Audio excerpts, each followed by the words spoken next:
So let's look at some of the principles of natural law. Now, in my extended seminar, which goes over a 6-week class of lessons, I get into these principles deeply in an extended form. We're not going to do that today because time doesn't allow. I'm going to briefly touch on each one. Okay? The word principles, let's define it. Principle comes from the Latin noun principia. Principia means first, foremost, leading, chief, or most necessary. It is that which matters most.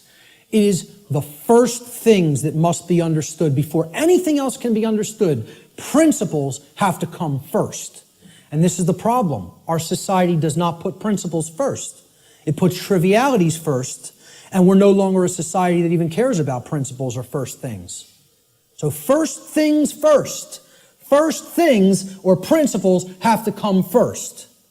So let's look at what the principles that underlie natural law. These are the things that are most important. That's what principles should mean to people. If we ask people to define what a principle is, first thing they should say, that's the most important thing. The most important thing in my life. Now, when in the natural law seminar, we did a homework assignment, we asked people what the most important thing was to them. Very few responded with principles. Most people responded with saying that people or the family was the number one response. The familial connection was more important to them than principles. Now, when people hear me say that that's backwards, they'll say, how cold are you? That's so cold, okay? What I'm telling you is that the familial connection, no matter what it is, between a mother and a son, a mother and a daughter, a father and a son, father and a daughter, husband and wife, doesn't matter as much as principles. I'm not telling you they don't matter at all. I'm telling you you have to put principles first. Otherwise, those relationships are just meaningless. They don't really have any real value unless they're based upon principles first, which is why so many relationships are dysfunctional. Principles have to come first before you can even build a solid relationship with another human being. So, let's look at what some of the principles of how natural laws work first before we can actually find out what the expressions of these laws are in our lives, which will be the next section. These are what I call the general principles of natural law. Natural law is expressed through 7 basic underlying principles, plus what I have referred to as an 8th or hidden principle, which you hear very few other researchers, even people who are studying this from the occult perspective, who are studying this from the consequentialism perspective, you very hear them incorporate the 8th and all-encompassing principle, which I'll get to last here. This 8th principle, which I call the lost principle, binds all the other 7 principles together. All right? These principles together constitute a master key through which universal wisdom, including the knowledge of the requirements to obtaining what we desire, is then unveiled or de-occulted. When people ask me, well, what do you consider yourself in your performance of presenting what you present? I tell them, I consider myself a de-occultist. I'm no longer an occultist. I'm a de-occultist. I'm attempting to take this information out of hiding. It's been hidden. The hiding of it is destroying the fabric of our society and putting us into bondage. It needs to come out and be non-hidden. It needs to be unveiled and shared widely and freely with anybody who's capable of accepting it and comprehending it now. Because we're not in a position where we could wait longer. We're at the precipice. Okay? There is a moral obligation to bring this information to the public now. Okay? So, I consider myself a de-occultist. One who takes things out of hiding and presents them openly. These are the 7 general principles of natural law. Many people who have studied some variants of occultism may recognize these as what are known as the Hermetic principles. Hermetic essentially comes from Hermes. Hermes Trismegistus, the thrice great one, as he was referred to in the ancient Greek mystery traditions. Okay? He was considered a messenger of the gods. He brought the wisdom of the gods down to humanity. Okay? In the ancient Egyptian and Cometian traditions, he was the scribe of the gods known as Thoth. All right? He has other incarnations as well. But the Hermetic tradition is named such because it's hermetically sealed, like natural law is. Natural law is hermetically sealed. It is binding principles that are immutable. They are laws that are in operation that cannot be changed. Hence, they are hermetically sealed. So, these 7 general principles, they are mentalism, correspondence, vibration, polarity, rhythm, cause and effect, which is a huge one, which we'll be getting into, and gender. So I'm going to briefly describe what each of these are and what they are about. The principle of mentalism states that the all, everything in creation, is actually a manifestation of mind. The all is mind. Okay? What this means is everything that happens has to be a result of a mental state which preceded it. Everything. For anything to exist, thoughts had to form first, and then they formed the physical reality after. The universe itself is a mental construct of the Creator. Thoughts lead to the manifestation of things and events. Thoughts create conditions. Thoughts create things and conditions. They cannot just magically manifest themselves. Thought comes first. Thoughts create our state of existence and the quality of our experience here on earth, ultimately. Therefore, be responsible for everything. We should be responsible for everything that we create by being responsible for that which we think. Because the thought processes are what are driving the behaviors. People behave the way they do because they have certain belief systems embedded in the mind and running like a program. Their thoughts and their emotions are driving their actions. So the behavior is not magically suddenly going to just change. The thoughts and emotions have to change because they're the driving force behind the behavior. That's when reality will change. See, people don't want to hear that, once again. They don't want to hear, if you want to change reality, you, yourself, have to change the way you think. Because the way you think is not conducive to the requirements for getting what you say you want. They're doing the exact opposite of that in many cases. So that's the principle of mentalism. The principle of correspondence states that that which is above is similar or like to that which is below. So what this means is that which is below, and that which is below is like to that which is above. It's a mirror, okay? The above is like the below is like the above, all right? The above, in this case, is the macrocosm, okay? The laws of the very large things, okay? The laws that govern the creation which we consider is seemingly outside of ourselves. We know at the deepest level that it's not, that we're one with it, but, we perceive this as out here. The laws that govern the large aspects of things. So the macrocosm, or the very large, the totality of everything, and the microcosm, which is the very small, or the individuated units that comprise the whole in their aggregate, okay? They are reflections of each other. They cannot be separated from each other. As one goes, the other goes. The universe is actually a holographic system. Okay? It's a hologram is an image. Okay? You pass a laser through it, and it then projects a 3D image. Okay? It's like a flat image, and it projects a three-dimensional image. But the aspect, why they call it a holo, like holistic, hologram, holistic image, is if you break a hologram into multiple components by cutting it. So if I take a hologram and I cut it in 4 pieces, you don't have a quarter of the image on one part of the hologram and a quarter on the other and a quarter on the third and a quarter on the fourth.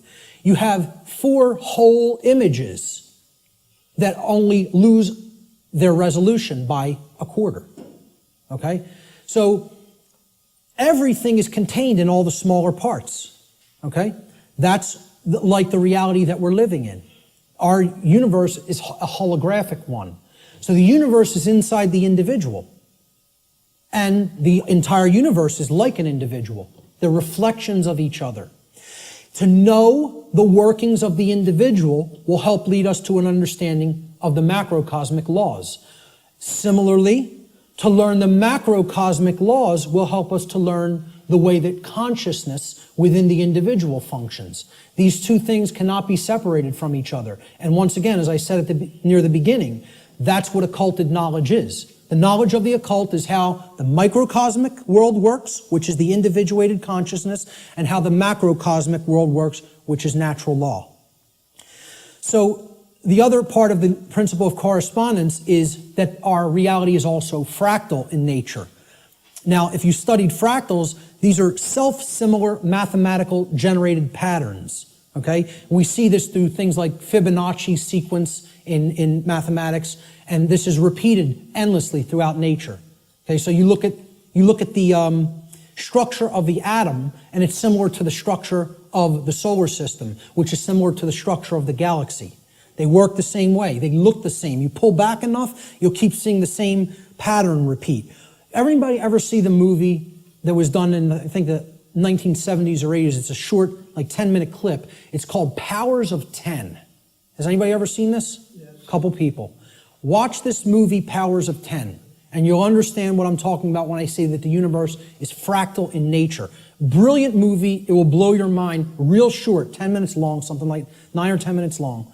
They basically zoom up into the cosmos to show you how everything is self-similar. Then they zoom down into the cells of a human being and in the atoms that comprise the hand and cells of the hand, and show you how everything is similar there, all the way down to the atomic level, okay, and the subatomic level. So the universe is both holographic, meaning that the whole is contained in the parts, and vice versa, and it is fractal or self-similar across all scales of its existence. That's the principle of correspondence. The principle of vibration simply states that there is no such thing as rest, as dead or non-motion, okay? Death, in that sense, is an illusion, because true death would be the cessation of all motion and energy. There is no such thing. It doesn't exist. You cannot go anywhere in creation where something is at complete rest, okay? And I joke around about this. Barb tells me funny stories when she comes home from work, and she's trying to, enlighten some of the other RNs that she works with. And she was trying to explain to one of the other nurses, that desk has atoms in it, and they're not at rest. They're like in crazy, chaotic motion, especially the electron clouds of the atom. And if you look at it at a deep enough level, you would see it's like chaos going on, and it's all kinds of motion happening, seemingly at random. And the other nurse goes, "Barb, you're so crazy." What I say to that is, how could you have made it to nursing school and not ever have even considered the concept of the atom? Right. And it's amazing. She actually thinks perceived stillness is actual stillness, and didn't comprehend. If you zoom into that with a powerful enough microscope, you're going to see all kinds of motion, and nothing's at rest. And she thought Barb was the weird one for trying to explain that to her. Okay, so there is no such thing as true rest. It doesn't exist. If something's in existence, it's in motion. Everything moves, everything vibrates, and at the most fundamental level, the universe and every single thing which comprises it is ultimately pure vibratory energy that is manifesting itself in different ways, different frequencies, different vibratory forms. The universe has no true solidity as such, as we imagine solidity at the macrocosmic level. Matter is merely energy in a state of vibration. And what this is, if we truly understand this, and many sciences are now finally really understanding this and trying to propagate this knowledge out into the public, we will come to the understanding that this is a spiritual construct for experience to be gained, to have an experience and learn and grow in consciousness. That's what the purpose of this whole thing is for, So nothing is truly solid. It's again, like we say, we are spirit having a human experience, The whole universe is spiritual, having a experience in solidity. All right? That's how you have to look at the principle of vibration. The principle of polarity states that everything has a dual nature to it. There are polarities in everything that exists. Okay? Everything has poles. Everything has its pair of opposites. However, opposites, they are identical in nature, but they're different in degree. So let me give you an example of what that means. Are hot and cold really opposites? Or can we simply look at them as the presence of heat energy or the absence of heat energy? Meaning that they're the same thing, energy. And whether it's concentrated in a specific area, which would make it hot, or whether it's absent from a specific area, which would make it cold. Okay? That's what hot and cold are at the fundamental level. At our level of perception, they're opposites, but at the fundamental level, they're the same thing, energy or lack thereof. Just like those 3 stages of the trivium. Are knowledge and ignorance the same thing? Yeah, actually they are. Because truth is always present. It's a matter of whether it's taken in and processed, or whether it's refused to be taken in and it's not processed. Okay? So it's just like that. They're identical in their natures, but they're different in their degree. Okay? Extremes can meet and blend and, play with each other, like as depicted in the yin-yang symbol, masculine and feminine. They need to be blended. And at some level of reality, everything that is seemingly contradictory may be reconciled. Now again, I stress the term at some level. At the unified field level, everything is consciousness, pure consciousness. However, at this level, there are differences in consciousness. At this level, there are things that are taking place that we need to understand. At this level, there are things that we need to set right and rectify, because it does matter. It does matter. Okay?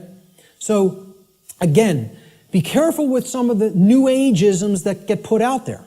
Yes, can all paradoxes be reconciled? At some level. In this realm, we need to have our feet on the ground in the physical domain. This is the concept in the Hermetic tradition, which is where a lot of this understanding derived from. Out of ancient Egypt, what was known as Kem, the land called Kem, was what the actual Cometians referred to it as.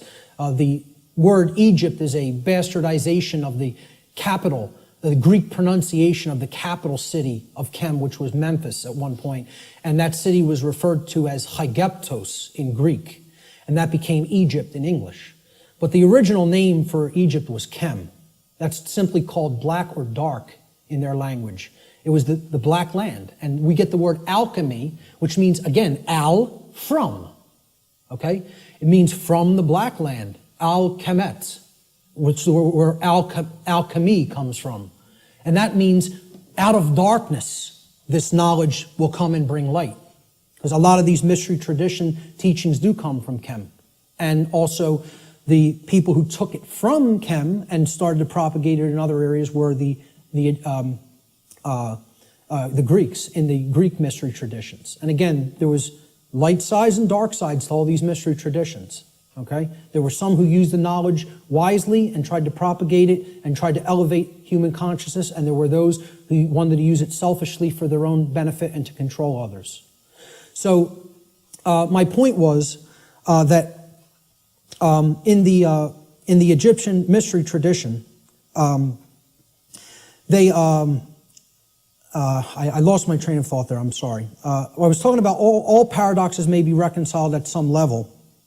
And I brought up the mystery traditions. I can't remember why I went into that, so I'll just keep going. Let's look at the principle of rhythm. Everything flows out and in. Everything has its tides. All things rise and fall. Okay, so everything has a rhythm to it or a swing to it. There's tendencies that exist in energy. The pendulum swing manifests in everything that we undergo, everything that we perceive. The measure of the swing to the right is the measure of the swing to the left. It's just an opposite. It's perceived as an opposite. Rhythm will compensate. Now, how this should be understood when we are talking about natural law is many people will say, well, that's just the way the tendency is moving us. It's just the way the tide is taking us, right? but that's not really accurate. Okay? We can't look at these things as that the rhythms are set in stone and it has to be this way now. Right? One of the things that a lot of the Hermetic tradition taught regarding these laws, these principles, were they can be overcome by higher levels of consciousness. Okay? This one was one of them. Rhythm is a principle that is a tendency for something to swing a certain way. Let's liken it to genetics. You know, if you look at some newer biology, a lot of modern biologists are suggesting consciousness plays into whether a gene activates or not and expresses a certain condition. Well, this is the same way. There's something that can be done about the swing or the tide. Okay? Let's look at it as you have a boat. You want to row the boat out to sea, right? You have to get past the tide. You have to get past the breakers and the waves. And if that tide's really strong at high tide, it's going to be very much more difficult. You're going to have to expend more energy to get it out to sea. If, however, you were taking it when the current's moving out to sea, okay, there's a flow that's moving outward deeper into the ocean, and you start rowing that boat then, you're going to be able to do it much more easily. Okay, so if there's winds pushing along a plane, it's going to have to expend less energy. It's going to get there more quickly, okay, because it's adding to the energy. If, however, you're flying against the wind, you got to expend a lot more energy. It's just a tendency. You can still get to where you want to go. You may just have to exert more effort. Right now, we're in a tendency of things are not flowing, okay? It's an ebb, all right? And it's something that needs to really have more energy put into it if we're going to resist the tendency. It doesn't mean nothing can be done about it. It doesn't mean it can't be overcome. It means at the time we're living in, okay, we want to make this motion go in this direction, but its tendency is to move in this direction. So more will is required at this time to move the consciousness. At other times, the consciousness may be flowing in a positive direction, and it may take much less energy in order to move that consciousness forward. However, we're not living in that time. We are living at what many researchers have called the Kali Yuga, or the age of darkness and destruction. You know, this is the point that resists the flow in consciousness the most. And it's going to take an enormity of effort to break down these pre-existing belief systems that don't serve who we are. So that's the principle of rhythm. This is the principle here in natural law that most fits in with how I'm using the term natural law today, cause and effect. Many people, again in the New Age community, don't want to believe that there's causes and effects, and that effects are driven by causes that, you know, come first and then manifest conditions. So the principle of cause and effect simply states that every cause has its effect and every effect has its cause. Every single thing that occurs happens according to law. All right? Chance is a name for law, a law not recognized. There are many planes of causation, but nothing escapes the law. So again, is there free will? Yes, there is free will. But is there free will to ignore law without consequence? No, there is not. That's the limit of free will. Free will is operating within boundary conditions that I'm referring to as natural law. It's a series of laws, actually, okay? Free will operates within these parameters or boundary conditions that cannot be exceeded or gone beyond without consequence. Oh yeah, you can break natural law. Yes, you can break it, but you cannot break it without consequence. You cannot break it without consequence, negative consequence. And that's why this body of knowledge has in the past been referred to as consequentialism. It is the knowledge of how consequences are generated by our free will decision-making processes within the boundaries of natural law. So this is the law of cause and effect, the principle of cause and effect. And I think this image, I was searching for images that encapsulate cause and effect, and I found this cartoon, and I think it does it brilliantly. Most of all, because will the effect happen immediately? No, it will not happen immediately. There is a time lag. You set the cause into motion. The universe is going to intelligently bring to you, through a rearrangement of all the dynamics that it needs to rearrange, the effect of what you've generated by setting that cause into motion. And there is a time gap between the cause going into place and the effect coming around and hitting you. This is why the pattern recognition of cause and effect is more difficult, because it is separated by a time lag, by what we perceive as linear time. Now, if you did a wrong to somebody and immediately you were stung by a wasp, every single time you did a wrong to somebody, it showed up and bit you immediately within 2 seconds of you hurting somebody, stealing from somebody, lying to somebody, etc. Would you start to connect the stinging to the wrong that you did? I think most people would see the pattern. They would recognize the pattern. But since that doesn't happen, and there's a time lag to experiencing something harmful to ourselves once we do something harmful to other people, it's very difficult for people to see the connection through the time lag. And moreover, it doesn't exactly happen in a 1-to-1 ratio like this, okay? It's more, karmic consequence is more complicated than all of that, all right? What's happening is that all of us are experiencing in the aggregate the wrongs that the human species is conducting on a daily basis, which we do not attempt to rectify and stop through our inaction. Karma is being accrued. People think that karma can only be accrued from action. No, it cannot. It can be accrued from inaction as well.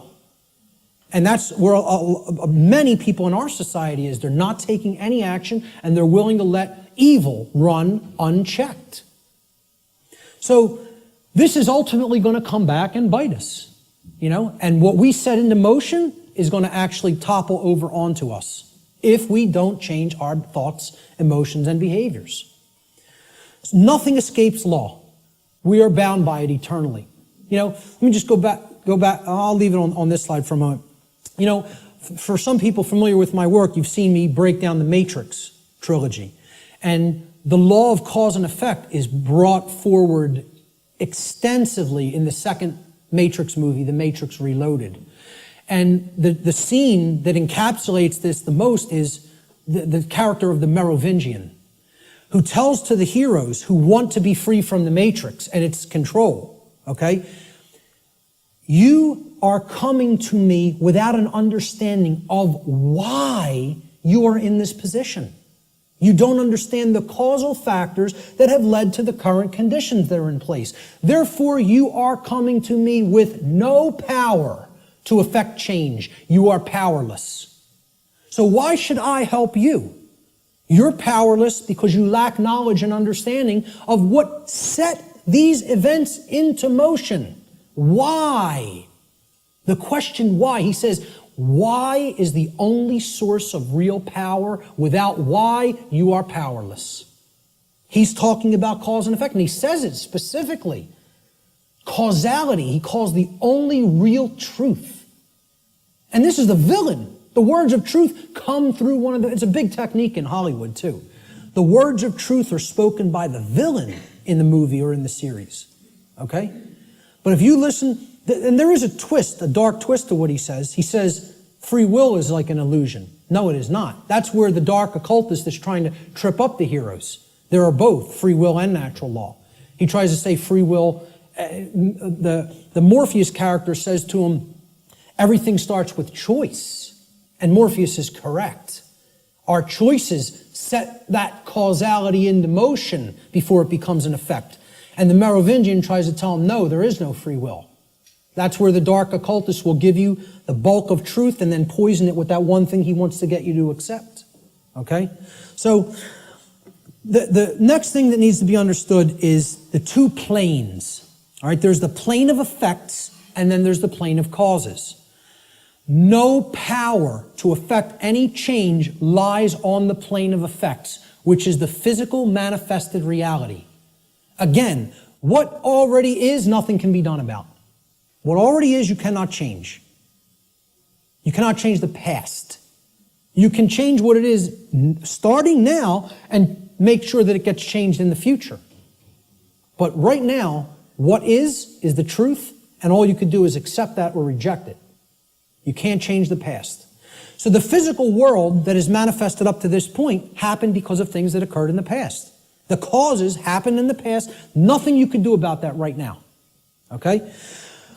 The plane of effects, or the physical world, is where manifested realities have already occurred, have already taken shape, have already formed, due to their underlying causal factors. The plane of effects constitutes that which has already occurred. As such, no power to effect change lies here, because that which has already occurred cannot unoccur. That which has occurred can't undo itself. It happened, it's already done. It has become that which is, or truth. Human consciousness seems to be trapped upon the plane of effects, meaning that humanity as a whole remains ignorant of the underlying causes which they themselves have set into motion and which lead to self-inflicted suffering in their lives. So if you're trapped at this level, what you're doing is you're looking at the symptoms, and you're stuck looking at the symptoms. Okay? This is everybody.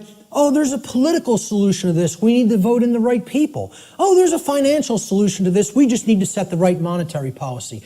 No, there's a scientific solution to this. And technological advancements are going to be made that suddenly save ourselves and make the world any different.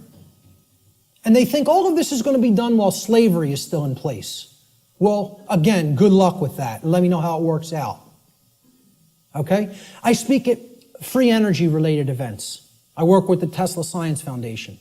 I speak at MUFON-related events that talk about disclosure of extraterrestrial presence, okay?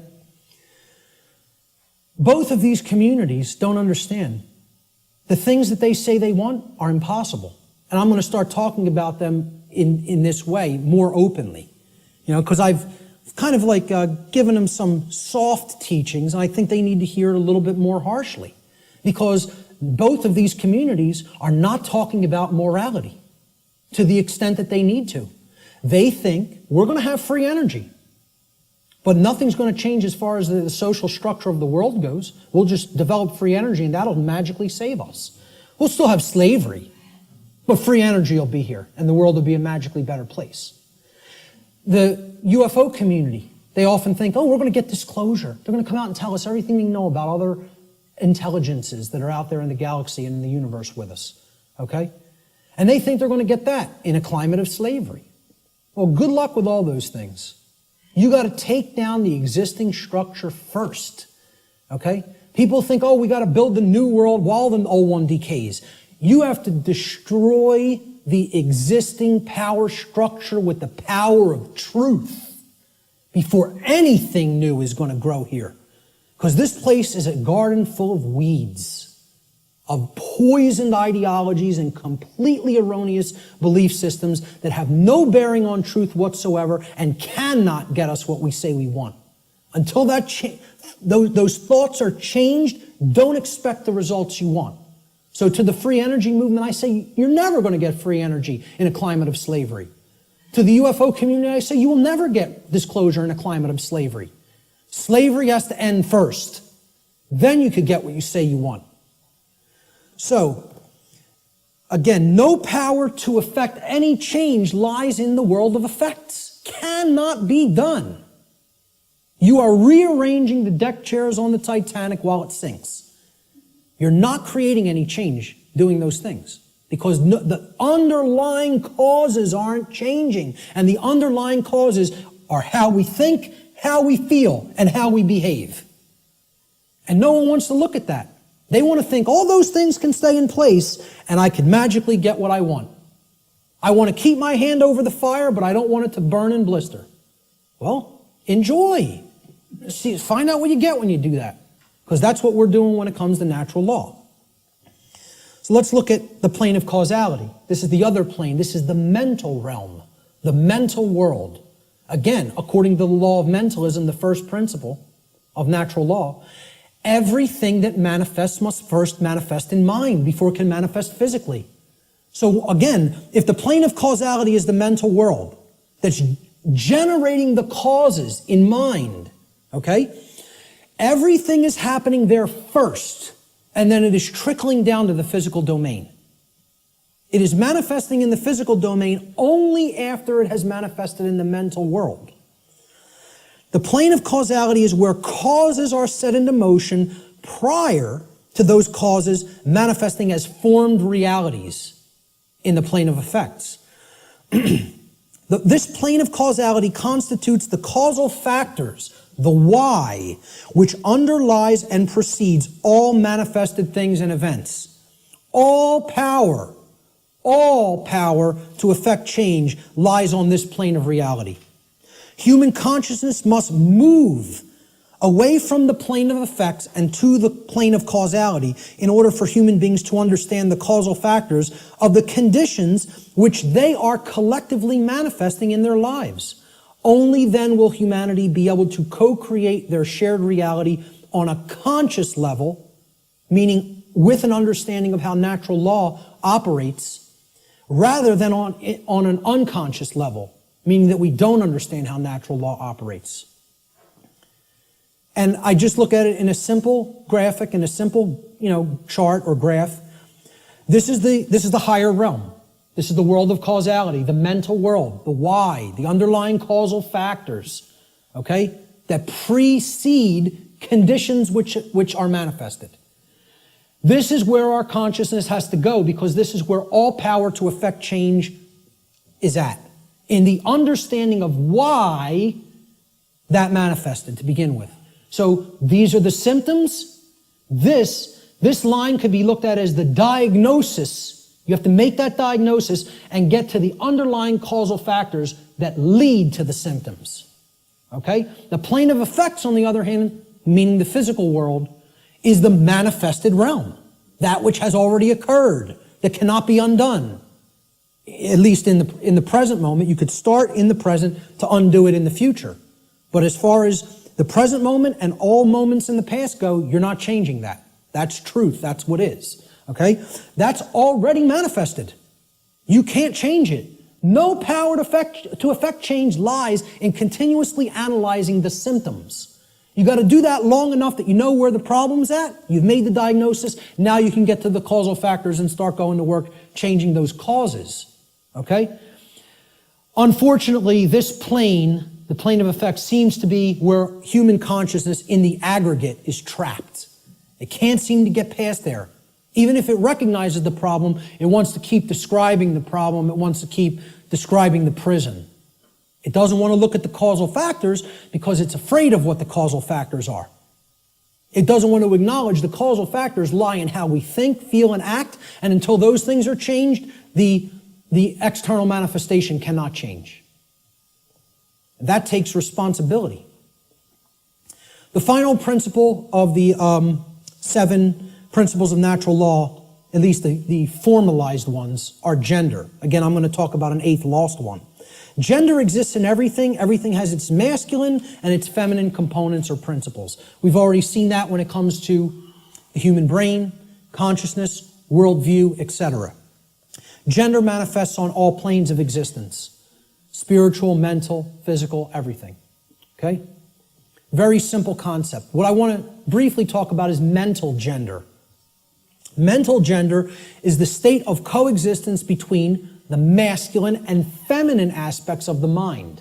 Again, we've already looked at this when we looked at the breakdown of the physiology of the brain, at least of the higher order part of the brain, the neocortex.